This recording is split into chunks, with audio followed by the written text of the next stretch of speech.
కాకినాడ నగరంలో వైసీపీ గెలుపు కోసం పార్టీలో చేరుతున్న వారు కృషి చేయాలని కాకినాడ సిటీ ఎమ్మెల్యే ద్వారపుడి చంద్రశేఖర్ రెడ్డి అన్నారు. గురువారం కాకినాడ సిటీ ఎమ్మెల్యే నివాసంలో 19వ డివిజన్ కు చెందిన నాయకులు రాజు ఆధ్వర్యంలో మహిళలు పెద్ద సంఖ్యలో తరలివచ్చి ఎమ్మెల్యే సమక్షంలో వైసీపీలోకి చేరేందుకు రాగా వారికి city MLA Dwarapudi Chandrasekhar Reddy party కండువాలను కప్పి పార్టీలోకి స్వాగతం పలికారు.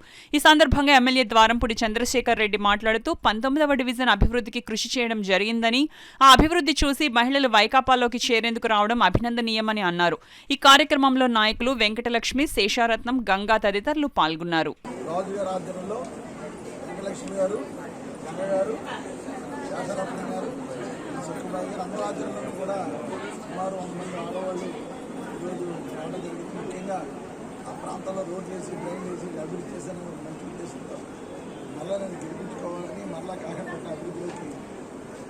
తెచ్చుకోవాలని మంచి ఉద్దేశంతో అందరూ కూడా పార్టీ జాయిన్ అయ్యి అందరూ కూడా పార్టీలో ఆహ్వానిస్తూ పార్టీ కోసం కష్టపడి వచ్చేసాం.